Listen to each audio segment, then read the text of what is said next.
Welcome to A Course in Miracles workbook for students, lesson 200. There is no peace except the peace of God.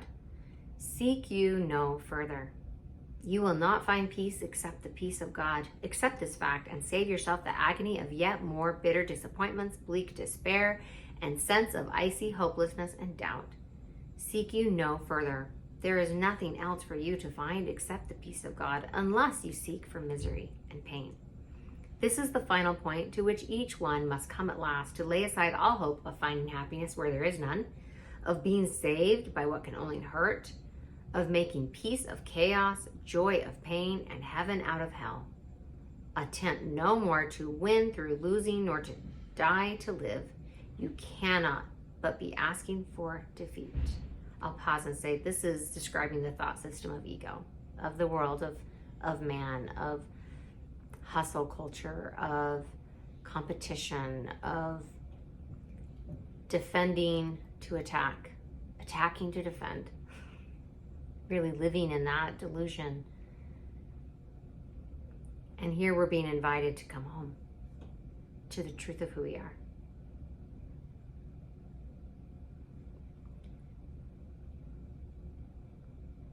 Yet you can ask as easily for love, for happiness, and for eternal life in peace that has no ending. Ask for this and you can only win. To ask for what you have already must succeed. To ask that what is false be true can only fail. Forgive yourself for vain imaginings and seek no longer what you cannot find. For what could be more foolish than to seek and seek and seek again for hell, when you have but to look with open eyes to find that heaven lies before you through a door that opens easily to welcome you. Come home. You have not found your happiness in foreign places and in alien forms that have no meaning to you, though you sought to make them meaningful. I'm going to pause and say, to me, this brings to mind all the little goals and manifestations and achievements that we believe will make us happy and will bring us happiness and show the world how special we are and that we're better than others. And anytime we're attempting to get something out there, we're denying the reality of what's already here.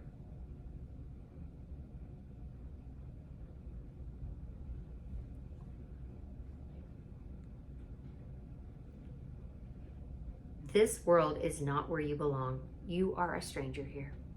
But it is given you to find the means whereby the world no longer seems to be a prison house or jail for anyone. Freedom is given you by where you beheld but chains and iron doors.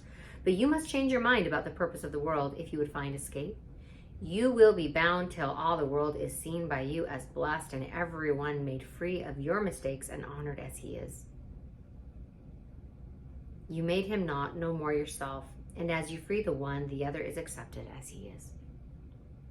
What does forgiveness do? In truth, it has no function and does nothing.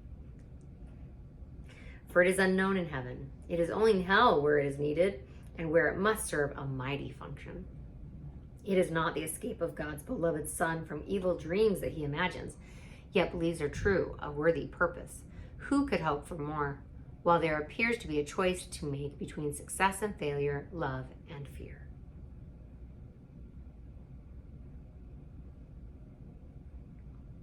There is no peace except the peace of God, because he has one Son who cannot make a world in opposition to God's will and to his own, which is the same as his.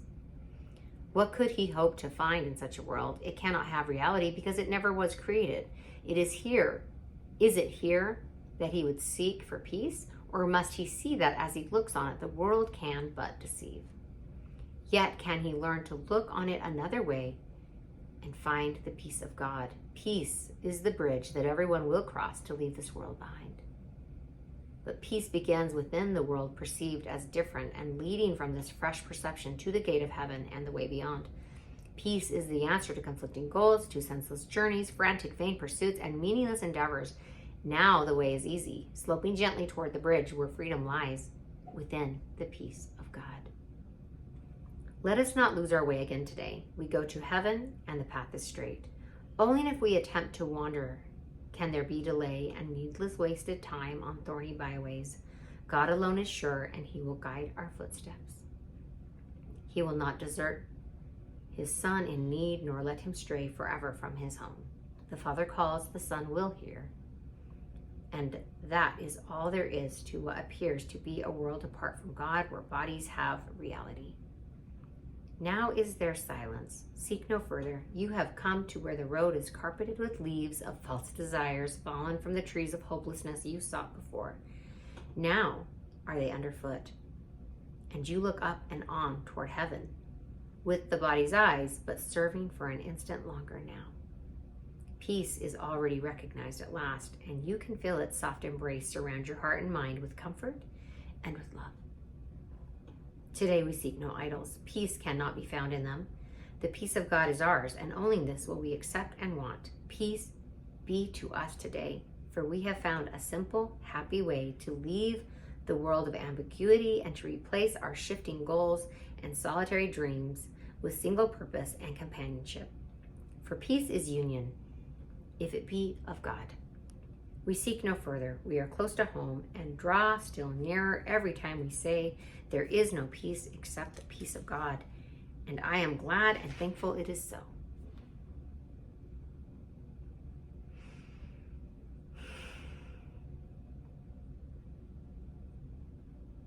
Thank you so much for being here. Thank you for being a beautiful and bright light in the lives of your friends and family. I love this metaphor about this bridge. Peace is the bridge that everyone will cross to leave this world behind. I'll share that there was a time in my life where I felt like I was standing at this bridge and I knew it was time to cross over, and I was afraid of leaving people behind. I felt like I needed to stay in the nightmare with them so that they weren't alone. And Spirit gave me courage and encouraged me to walk across that bridge, and assured me that others would see my example and follow. That is the greatest service you can give here. Not to dwell in the nightmare, but to walk across that bridge and be a way shower for those you love. Thank you so much. And I'll see you tomorrow for lesson 201.